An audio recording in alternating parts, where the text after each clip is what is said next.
बिस्मिल्लाहिर्रहमानिर्रहीम। मुस्तफ़ा जान रहमत बिलाकुल सलाम। अस्सलाम वालेकुम। उम्मीद है आप सब खैरियत से होंगे। आज हमने बायोकेमिस्ट्री का चैप्टर स्टार्ट करना है विटामिन्स के बारे में। अच्छा, जिस तरह हमारी बॉडी को carbohydrates, proteins, lipids, amino acids वगैरह की ज़रूरत होती है अपनी मुख्तलिफ एक्टिविटीज़ को परफॉर्म करने के लिए, एनर्जी वगैरह के लिए, बिल्कुल इसी तरह हमारी बॉडी को बहुत ही स्मॉल अमाउंट में, माइन्यूट अमाउंट में विटामिन्स की भी ज़रूरत होती है, जो हमारी बॉडी के, हमारे टिश्यूज़ की डिफरेंट एक्टिविटीज़ को, डिफरेंट फंक्शंस को मेंटेन करने में हमारी हेल्प करते हैं। अब जो कार्बोहाइड्रेट्स हो गए, प्रोटीन्स हो गए, वाइटामिन सॉरी लिपिड्स वगैरह हो गए, ये ऐसे ऑर्गेनिक कंपाउंड्स होते हैं जिन्हें हमारी बॉडी खुद भी सिंथेसाइज कर सकती है, खुद भी बना सकती है। लेकिन वाइटामिन्स ऐसे ऑर्गेनिक कंपाउंड्स होते हैं जिन्हें हमारी बॉडी खुद तैयार नहीं कर सकती, बल्कि हमें इन्हें अपनी डाइट के ज़रिए, अपनी खुराक के ज़रिए, सप्लीमेंट्स के ज़रिए से बाहर से लेना पड़ता है। अब कुछ जनरल प्रॉपर्टीज होती है विटामिन्स की। सबसे पहली प्रॉपर्टी तो इसकी होती है कि इनका मॉलिक्यूलर वेट बहुत कम होता है। नॉट सिंथेसाइज्ड इन बॉडी, कि हमारी बॉडी उन्हें खुद तैयार नहीं कर सकती, बल्कि हम बाहर से डाइट के ज़रिए से या सप्लीमेंट्स के ज़रिए से हम इन्हें हासिल करते हैं, और ये हमारी बॉडी के लिए बहुत ज़रूरी होते हैं। इनकी कमी हो जाए उसकी वजह से भी मुख्तलिफ बीमारियां हो सकती हैं। इनकी ज़्यादती की वजह से भी मुख्तलिफ किस्म की इश्यूज क्रिएट हो सकते हैं। अच्छा, जो विटामिन्स की रिक्वायरमेंट होती है वो ज़्यादा भी हो सकती है नॉर्मल अमाउंट से। वो डिपेंड करता है ग्रोथ के दौरान, प्रेगनेंसी के दौरान या लैक्टेशन के दौरान। जो मदर अपने बच्चों को फीड करवाती हैं, उनकी बॉडी के अंदर डेली रिक्वायरमेंट विटामिन्स की ज़्यादा हो जाती हैं। आप विटामिन्स की कुछ टाइप्स होती हैं। दो तरह के विटामिन्स होते हैं, एक होते हैं फैट सोलेबल विटामिन्स और एक होते हैं water soluble vitamins. Fat soluble vitamins और वाटर सोलेबल विटामिन्स को आगे मजीद टाइप्स हैं। फैट सोलेबल विटामिन्स के आगे चार टाइप्स हैं: vitamin A, vitamin D, vitamin E और विटामिन के। जबकि वाटर सोलेबल विटामिन्स की दो टाइप्स हैं: विटामिन सी और विटामिन बी कॉम्प्लेक्स। यहाँ पे बी कॉम्प्लेक्स इसलिए है क्योंकि विटामिन बी कॉम्प्लेक्स के अंदर मजीद आगे डिफरेंट विटामिन होते हैं: विटामिन बी1, बी2, बी3। तो इसलिए इसका नाम विटामिन बी कॉम्प्लेक्स रखा गया। तो सबसे पहले बात करते हैं फैट सोल्यूबल विटामिन्स के बारे में। तमाम विटामिन्स की हम डिटेल्स देखेंगे, उनके यूजेस देखेंगे, फंक्शंस देखेंगे, हमारी बॉडी में कौन कौन से फंक्शंस परफॉर्म करते हैं, और इनकी डेफिशिएंसी की वजह से हमारी बॉडी में कौन कौन सी बीमारियां हो सकती हैं, उन सब के बारे में हम डिस्कस करेंगे अब नेक्स्ट टॉपिक्स में। तो सबसे पहले बात करते हैं फैट सोल्यूबल विटामिन्स की। फैट सोल्यूबल विटामिन्स में हमने डिस्कस किया चार टाइप्स होती हैं। तो सबसे पहली जो टाइप आती है वो होती है विटामिन ए की। Vitamin A fat soluble vitamin होता है, और इसका जो मेन रोल होता है वो हमारे देखने से मुतलिक, हमारी आंखों से रिलेटेड या विजन से रिलेटेड होता है। विजुअल प्रोसेसेस में विटामिन ए बहुत अहम किरदार अदा करता है। हमारे देखने का जो अमल होता है उसको नॉर्मली मेंटेन रखने के लिए विटामिन ए जो है वो बहुत अहम होता है। सबसे पहले विटामिन ए को डिस्कवर किया था एमसी कोल्यूमिन नामी एक साइंटिस्ट था। 1915 में उसने डिस्कवर किया था। ये विटामिन हीट स्टेबल होता है और दो फॉर्म में पाया जाता है: विटामिन ए 1 और विटामिन ए 2। अच्छा, विटामिन ए के कुछ सिनोनिम्स होते हैं, यानी और इसे किस किस नाम से जाना जाता है: रेटिनॉल और रेटिनोइक एसिड भी कहते हैं विटामिन ए को। इनके सोर्सेज क्या क्या होते हैं, विटामिन ए के जराया कौन कौन से होते हैं, किन किन जरिए से हम इन्हें हासिल कर सकते हैं? एनिमल से भी हम इसे हासिल कर सकते हैं, हम इन्हें प्लांट से भी हासिल कर सकते हैं। एनिमल्स में हम इन्हें एनिमल्स के लिवर से, जिगर से हासिल कर सकते हैं। फिशेस से हासिल कर सकते हैं। फिशेस में कॉड फिश है, उसके लिवर से जो ऑयल हासिल होता है उसमें विटामिन ए बहुत पाया जाता है। अंडे की जर्दी में बटर, चीज, मिल्क, किडनी, एनिमल्स के मसल्स वगैरह में जो विटामिन ए है ये पाया जाता है। प्लांट्स की बात करें तो प्लांट्स में कैरेट, पोटैटो, स्पाइनच, पालक जिसे कहते हैं, कॉर्न, मकई, शुगर बीट, चुकंदर और शुगर केन, गन्ने वगैरह से हम इसे हासिल कर सकते हैं। अच्छा, अब विटामिन ए के फिजियोलॉजिकल फंक्शन क्या क्या है हमारी बॉडी के अंदर, हमारी बॉडी में इसके कौन कौन से फंक्शंस हैं, क्या क्या काम सर अंजाम देती है? तो सबसे पहला फंक्शन हमने इंट्रोडक्शन में भी पढ़ा विटामिन ए के, कि विजन प्रोसेसेस जो है, विजुअल प्रोसेसेस जो है उसको मेंटेन करने में हेल्प करता है, उसे हमारी बॉडी में कंट्रोल करता है। तो सबसे पहला इसका फंक्शन आता है हमारी आंखों के ऊपर, कि विटामिन ए जो है ये हमारे नॉर्मल विजुअल प्रोसेसेस देखने से रिलेटेड जो हमारे काम हैं उसको मेंटेन करने में अहम किरदार अदा करते हैं। अब विटामिन ए को हमने नाम दिया था रेटिनल। अब रेटिनल जो है वो बेसिकली पाया जाता है रेटिना में। अब रेटिना क्या होती है, हमारी आंख की लेयर्स होती हैं, 3 लेयर्स होती हैं, उसमें जो इनर लेयर होती है सबसे अंदरूनी आंख की उसे कहा जाता है रेटिना। ये रेटिना 2 तरह के सेल से मिलकर बनी होती है, rod cells and cone cell. Rod cells और कॉन सेल्स का काम होता है हमें देखने में हेल्प करना। रोड सेल्स का काम होता है डिम लाइट में, यानी मध्यम रोशनी में या रात के वक्त हमें जो देखने में हेल्प करते हैं वो रोड सेल्स करते हैं, और जो कॉन सेल्स होते हैं वो हमें कलर्स में डिफ्रेंशिएट करवाते हैं। तो बेसिकली जो हमारे पास विटामिन ए है वो रेटिना के ऊपर पाया जाता है। ये जो विटामिन ए का काम क्या होता है कि हमारी बॉडी के अंदर एक स्पेसिफिक प्रोटीन होती है जिसे हम कहते हैं ऑप्सिन प्रोटीन। विटामिन ए क्या काम करता है, ये ऑप्सिन प्रोटीन के साथ मिलके एक नई प्रोटीन बनाता है जिसे कहते हैं रोडोप्सिन। अब रोडोप्सिन एक ऐसी प्रोटीन होती है जो हमारे रोड सेल्स के ऊपर पाई जाती है। रोड सेल्स कौन से, जो रेटिना के ऊपर पाए जाते हैं और हमें डिम लाइट में देखने में मदद देते हैं। तो जब हमारी विटामिन ए या रेटिनल रोडोप्सिन के साथ ऑप्सिन प्रोटीन के साथ मिलकर रोडोप्सिन बनाता है, ये रोडोप्सिन प्रोटीन रोड सेल के ऊपर पाई जाती है, और फिर ये हमें रोडोप्सिन डिम लाइट में यानी मध्यम रोशनी में देखने में हेल्प करते हैं। जैसे जैसे रात होती जाती है वैसे वैसे कि हमें देखने में हेल्प कौन करता है, हमारे रोड सेल के ऊपर मौजूद रोडोप्सिन प्रोटीन हमारी हेल्प करती है। नेक्स्ट इसका फंक्शन होता है रिप्रोडक्शन में। रिप्रोडक्शन में जो विटामिन ए है वो मेल और फीमेल दोनों की बॉडी में रोल प्ले करता है। मेल में टेस्टिस से स्पर्म प्रोडक्शन में हेल्प करता है, और फीमेल में ओवरी से एग प्रोडक्शन में हेल्प करता है, यानी स्पर्मेटोजेनेसिस यानी स्पर्म की प्रोडक्शन में इंपॉर्टेंट रोल प्ले करता है, और ओजेनेसिस यानी एग की प्रोडक्शन में फीमेल की बॉडी के अंदर अहम किरदार अदा करता है। नेक्स्ट आता है एंटीऑक्सीडेंट। अच्छा, एंटीऑक्सीडेंट्स क्या होते हैं, हमारी बॉडी के अंदर अगर किसी चीज़ की ब्रेकडाउन होती है तो उसकी ब्रेकडाउन की वजह से कुछ रेडिकल्स क्रिएट होते हैं, कुछ फ्री रेडिकल्स बनते हैं। अब वो जो फ्री रेडिकल्स होते हैं वो हमारी बॉडी के लिए हार्मफुल होते हैं। तो हमारा जो विटामिन ए है बॉडी के अंदर वो क्या करता है, उन फ्री रेडिकल्स को कह लें कि किल करता है, उन फ्री रेडिकल्स को हमारी बॉडी से रिमूव करने में हेल्प करता है। तो ऐसे सब्सटेंसेस जो फ्री रेडिकल्स को ख़त्म करने में, फ्री रेडिकल्स को हमारी हमारी बॉडी को फ्री रेडिकल से महफूज करने में हेल्प करते हैं, उन्हें कहते हैं एंटीऑक्सीडेंट। हम कह सकते हैं कि विटामिन ए जो है वो फ्री रेडिकल्स को किल करता है, हमारी बॉडी से रिमूव करता है। नेक्स्ट विटामिन ए का रोल होता है बोन्स और टीथ के ऊपर। हमारी बोन्स और टीथ की नॉर्मल ग्रोथ और डेवलपमेंट में भी विटामिन ए बहुत अहम किरदार अदा करता है। हमारे जो एपिथेलियल टिश्यूज होते हैं, हमारी मुख्तलिफ ऑर्गन्स की एपिथेलियल लेयर्स हो गई, सॉरी एपिथेलियल टिश्यूज जो होते हैं या जो हमारी स्किन होती है उसको नॉर्मल हेल्थ को मेंटेन करने में अहम किरदार अदा करते हैं। इसके अलावा जो हमारे एक्नी होती है या हमारी बॉडी के ऊपर कहीं पे कोई रैशेस वगैरह बन जाए तो उसको भी हमारी ट्रीट करने में ये हेल्प करता है विटामिन ए। अच्छा, इसके अलावा विटामिन ए का काम होता है कि हमारे इम्यून सिस्टम की नॉर्मल एक्टिविटी को इन्हांस कर देना, उसको बढ़ा देना, इम्यून सिस्टम की एक्टिविटी को बढ़ा देना। नेक्स्ट है कार्बोहाइड्रेट्स की मेटाबॉलिज्म। कार्बोहाइड्रेट्स की मेटाबॉलिज्म से क्या मुराद है कि जब हम कोई कार्बोहाइड्रेट का इस्तेमाल करते हैं खुराक में, या कह लो कि शुगर, तो ये विटामिन ए क्या करती है, शुगर को ग्लाइकोजन में कन्वर्ट कर देती है, और वो ग्लाइकोजन फिर हमारी बॉडी के अंदर उसको स्टोर कर लेती है।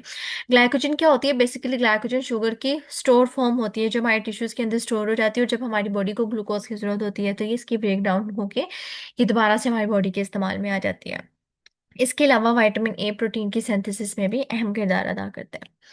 अच्छा, ये तो थे कुछ फिजियोलॉजिकल फंक्शंस। अब हमारे पास आगे आता है टॉपिक कि विटामिन ए की अगर हमारे डेफिशिएंसी हो जाती है हमारी बॉडी के अंदर तो उस वजह से कौन कौन सी प्रॉब्लम्स हो सकती हैं, कौन कौन सी डिसीजेस हो सकती हैं। अच्छा, अब अगर हम देखें डेफिशिएंसी की, तो अगर आपको फिजियोलॉजिकल फंक्शंस याद होंगे विटामिन ए की ए के, तो आप उसकी डेफिशिएंसी खुद लिख सकते हैं। फॉर एग्जांपल, सबसे पहले हमने बात की थी आंखों के ऊपर, कि आंखों में जो विटामिन ए है वो रोडोप्सिन प्रोटीन प्रोड्यूस करता है, और वो रोडोप्सिन प्रोटीन हमें रात के अंधेरे में देखने में मदद करती है, डिम लाइट में देखने में मदद करती है। लेकिन अगर विटामिन ए की कमी हो जाती है तो विटामिन ए की कमी की वजह से क्या होता है कि हमारी बॉडी के अंदर, हमारी आंखों के अंदर रोडोप्सिन नहीं बनेगी। रोडोप्सिन नहीं बनेगी तो इसका मतलब है कि डिम लाइट में हमें नजर नहीं आएगा, और ऐसी कंडीशन को कहा जाता है नाइट ब्लाइंडनेस। ऐसे लोग जिन्हें रात के अंधेरे में नजर नहीं आता या मध्यम रोशनी में नजर नहीं आता, उन्हें नाइट ब्लाइंडनेस होती है। तो नाइट ब्लाइंडनेस बेसिकली किस वजह से होती है कि जब विटामिन ए की कमी होती है, विटामिन ए की कमी की वजह से रोडोप्सिन प्रोटीन नहीं बन पाती, रोडोप्सिन प्रोटीन नहीं बन पाती, तो फिर हमें रात के अंधेरे में नजर नहीं आता। इसके अलावा विटामिन ए की डेफिशिएंसी की वजह से जीरोप्थैल्मिया नामी एक डिसीज होती है। इस डिसीज में हमारी आंखें जो हैं वो आंसू प्रोड्यूस नहीं कर सकती। विटामिन ए की डेफिशिएंसी की वजह से जो हमारे कॉर्निया होती है आंख के लिए, आंख में, उसमें भी ड्राइनेस हो जाती है, वो ड्राई हो जाता है। ड्राई होने की वजह से अब अगर हम महसूस करें तो हमारी आंख के अंदर लिक्विड पाया जाता है जो हमें ब्लिंक करने में, हमारी आंखें चमकाने में हेल्प करता है। लेकिन जब हमारे कॉर्निया में ड्राइनेस हो जाएगी तो उसकी वजह से हम आंखें जब चपकाएंगे, जब ब्लिंकिंग करेंगे तो हमें इरिटेशन होगी। इस किस्म की कंडीशन को कहते हैं केराटिनाइजिंग मेटाप्लेसिया। ठीक है। जीरोप्थैल्मिया में टेयर्स प्रोड्यूस नहीं होते, और केराटिनाइजिंग मेटाप्लेसिया में हमारी जो कॉर्निया है वो ड्राई हो जाती है और आंखों को ब्लिंक करने में प्रॉब्लम होती है। इसके अलावा हमने पीछे बात की कि हमारे इम्यून सिस्टम को बेहतर बनाता है विटामिन ए, लेकिन अगर विटामिन ए की ही डेफिशिएंसी हो जाएगी तो हमारा इम्यून सिस्टम, इम्यूनिटी भी क्या हो जाएगी, कम हो जाएगी, जिसकी वजह से इन्फेक्शन होने के चांसेस ज़्यादा होते हैं। रिप्रोडक्शन में ये एग और स्पर्म की प्रोडक्शन को कम कर देता है। इसका काम था प्रोडक्शन करवाना, लेकिन जब इसकी डेफिशिएंसी हो जाएगी तो ये एग और स्पर्म की प्रोडक्शन को कम कर देगा। स्किन पे ये हमारी स्किन को हेल्दी बना रहा था, एक्नी को रिमूव कर रहा था, लेकिन जब डेफिशिएंसी हो रही है तो एक्नी भी इसकी वजह से होगी और स्किन इन्फेक्शन भी हो सकता है। हमारी बोन और टीथ को ये स्ट्रॉन्ग करने के लिए उनके डेवलपमेंट में यूज हो रहा था, लेकिन जब विटामिन ए की डेफिशिएंसी होगी तो बोन्स और टीथ सही तरीके से ग्रो नहीं कर पाएंगे, वीक हो जाएंगे। ठीक है। नेक्स्ट आता है दूसरा विटामिन, विटामिन डी। अच्छा, विटामिन डी जो है ये वाहिद ऐसा विटामिन है हमारी बॉडी के अंदर जो हमारी बॉडी खुद भी सिंथेसाइज कर सकती है। बाकी जितने भी विटामिन हैं उनको हमारी बॉडी सिंथेसाइज नहीं कर सकती, लेकिन विटामिन डी एक ऐसा विटामिन है हमारी बॉडी के अंदर जिससे सनलाइट की प्रेजेंस में हमारी बॉडी खुद सिंथेसाइज कर सकती है, और ये भी फैट सोल्यूबल विटामिन होता है। विटामिन डी का जो मेन फंक्शन होता है सबसे, वो होता है हमारी बोन्स की ग्रोथ और उनकी डेवलपमेंट करवाना।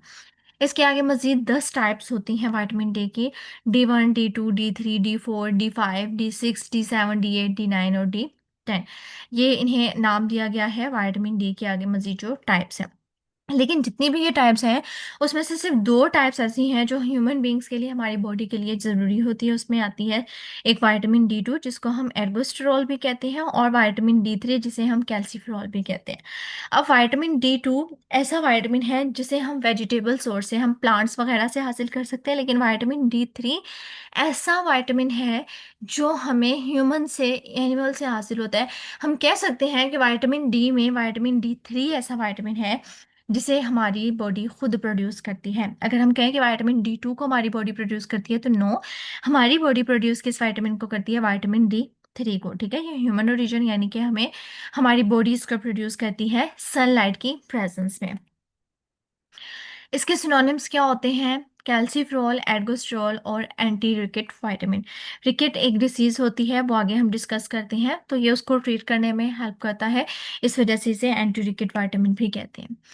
इसके सोर्सेज होते हैं फिशेस, एनिमल का लिवर, कॉड लिवर ऑयल। इसके अलावा हमारी जो स्किन है वो भी सनलाइट की प्रेजेंस में विटामिन डी बना सकती है। अच्छा, यहाँ पे एक चीज़ रह गई कि हमारे पास जो विटामिन D2 और D3 हैं, D3 विटामिन जो है, मैंने कहा कि ये हमारी बॉडी जो है इसे खुद सिंथेसाइज कर सकती है, ये ह्यूमन ओरिजिन होती है इसकी। अब किस तरीके से सिंथेसाइज कर सकती है कि सनलाइट की प्रेजेंस में, सनलाइट की प्रेजेंस में किस तरीके से कि हमारी स्किन के ऊपर मौजूद होती है एक कोलेस्ट्रॉल की लेयर। ठीक है। हमारी स्किन पे कोलेस्ट्रॉल मौजूद होता है, वो कोलेस्ट्रॉल क्या करता है, सूरज की रोशनी को एब्जॉर्ब करके, और वो कोलेस्ट्रॉल बेसिकली इनएक्टिव फॉर्म में होता है। D3 जो है उसकी इनएक्टिव फॉर्म क्या होती है, कोलेस्ट्रॉल होती है। वो इनएक्टिव फॉर्म में होता है, जब सनलाइट उसके ऊपर पड़ती है तो वो एक एक्टिव फॉर्म में कन्वर्ट हो जाता है अल्ट्रावायलेट रेडिएशंस की मौजूदगी में, और वो एक्टिव फॉर्म क्या होती है, कैल्सीफेरॉल होती है, या विटामिन D3 होता है। इस तरीके से जब सनलाइट हमारी स्किन के ऊपर पड़ती है तो उसके अंदर मौजूद जो कह लें कि कोलेस्ट्रॉल है इनएक्टिव फॉर्म में, वो कोलेस्ट्रॉल कन्वर्ट हो जाता है अल्ट्रावायलेट रेडिएशंस की मौजूदगी में कैल्सीफेरॉल में, और इस तरह विटामिन डी की हमारी बॉडी में प्रोडक्शन हो जाती है। अच्छा, अब बात करते हैं कुछ फिजियोलॉजिकल फंक्शंस विटामिन डी के।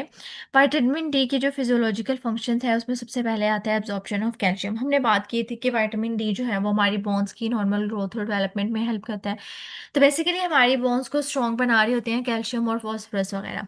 तो जो मेजर फंक्शन होता है कैल्शियम डी का वो होता है कैल्शियम की एब्जॉर्प्शन करवाना।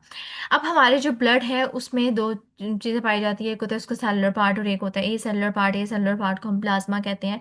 तो विटामिन डी का काम होता है कि प्लाज्मा के अंदर कैल्शियम के लेवल को इंक्रीज कर देना। अब ये किस तरीके से प्लाज्मा के अंदर कैल्शियम के लेवल को इंक्रीज करता है विटामिन डी, वो तीन तरीकों से इंक्रीज करता है। सबसे पहला तरीका तो होता है कि जो हमारी इंटेस्टाइन होती है वहां पे होनी होती है खुराक की एब्जॉर्प्शन, और जो एक्स्ट्रा वेस्ट मटेरियल होता है वो फीसिस की फॉर्म में बॉडी से बाहर रिमूव होना होता है, ठीक है।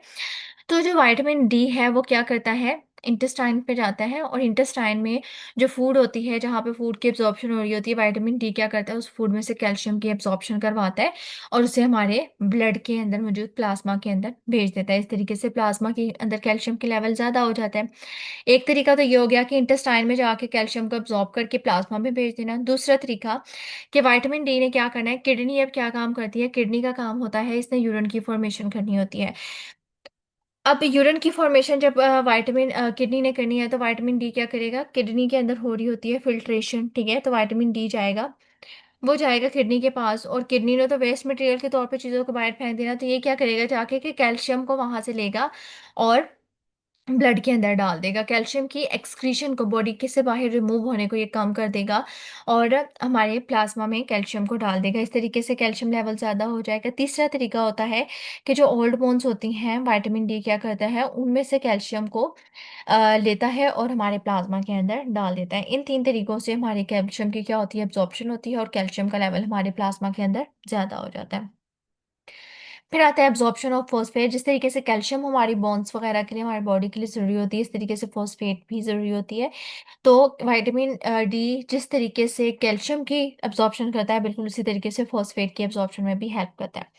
हमारी बोन्स की ग्रोथ में क्या करता है कि ये कैल्शियम और फॉस्फोरस की एब्जॉर्प्शन में हेल्प करता है, जिसकी वजह से हमारी बोन्स की ग्रोथ को करवाता है और उन्हें स्ट्रॉन्ग बनाता है। टीथ की भी नॉर्मल फॉर्मेशन में विटामिन डी का रोल होता है। अच्छा, अब विटामिन डी के जो फंक्शंस हैं वो हमने डिस्कस कर लिए। अब अगर विटामिन डी की डेफिशिएंसी हो जाती है, हमारी बॉडी के अंदर कमी हो जाती है, तो उसकी वजह से हमें मुख्तलिफ बीमारियों का सामना करना पड़ सकता है। तो उसकी वजह से जो जो सी बीमारियों का सामना करना पड़ सकता है, सबसे पहले आती है रिकेट्स। हमने बात की कि विटामिन डी जो है वो बोन्स की नॉर्मल ग्रोथ वगैरह के लिए ज़रूरी होती है। अब यहाँ पे अगर विटामिन डी की डेफिशिएंसी हो जाती है तो इसका मतलब है हमारी बोन्स की सही तरीके से डेवलपमेंट नहीं हो रही।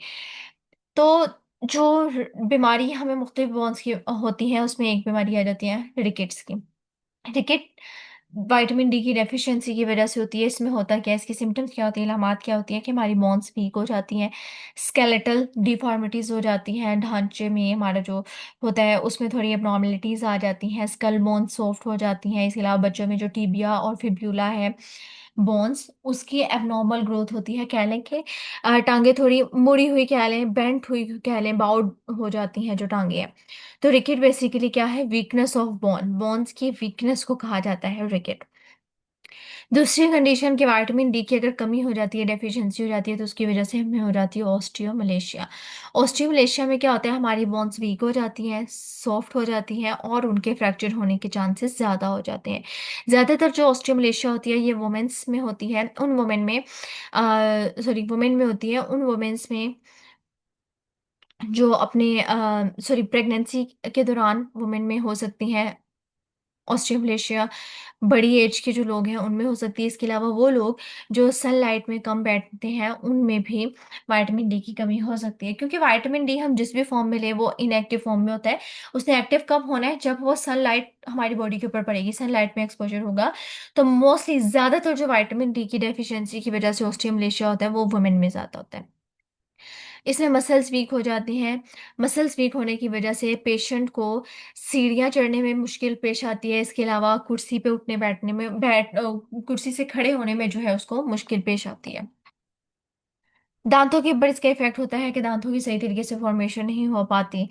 दांत थोड़ा लेट निकलते हैं और जो इनेमल की प्रोडक्शन होती है वो भी डिफेक्टिव होती है। टेटनी में इनवॉलेंट्री कॉन्ट्रैक्शन हो जाती है मसल्स की। ये सारी कंडीशंस विटामिन डी की डेफिशिएंसी की वजह से। अब है टॉक्सिसिटी ऑफ विटामिन डी। पहले जो हमने कंडीशंस डिस्कस की वो थी विटामिन डी की डेफिशिएंसी की वजह से, कमी की वजह से। लेकिन अगर विटामिन डी की हमारी बॉडी के अंदर ज्यादती हो जाए तब क्या होगा? तब हमारी किडनी स्टोन्स होने के चांसेस हो सकते हैं, क्योंकि अगर कैल्शियम का लेवल ज्यादा है तो डेफिनेटली उस चीज ने किडनी से गुजर के ही बॉडी से बाहर मूव करना है। तो ये क्या करेगी, किडनी में जाके किडनी स्टोन प्रोड्यूस कर सकती है। इसके अलावा हाई कैल्शियम की वजह से ब्लड की जो सर्कुलेशन होती है वो डिस्टर्ब हो सकती है। अच्छा, जो वाइटामिन कह लेना फैट सोलेबल और वाटर सोलेबल वाइटामिन, तो फैट सोलेबल विटामिन की ज्यादती ज्यादा खतरनाक होती है, वाटर सोलेबल विटामिन की इतनी नहीं, क्योंकि जो वाटर सोलेबल विटामिन होते हैं वो तो यूरिन के अंदर डिजोल्व होकर बॉडी से बाहर मूव कर जाते हैं। लेकिन जो फैट सोलेबल विटामिन है, अब डेफिनेटली यूरिन के अंदर वाटर है, तो वो फैट सोलेबल यूरिन के साथ डिजोल्व होकर बॉडी से बाहर मूव नहीं कर सकते, तो वो बॉडी के अंदर ही रहते हैं फैट सोलेबल विटामिन, जिसकी वजह से फैट सोलेबल विटामिन की जो टॉक्सिसिटी होती है ये ज्यादा खतरनाक होती है as compared to water soluble vitamin. तो ये था आज का टॉपिक। उम्मीद है आपको लेक्चर समझ आ गया होगा। अगर आपको किसी बात की समझ नहीं आती तो आप कमेंट बॉक्स में पूछ सकते हैं। शुक्रिया, अल्लाह हाफिज।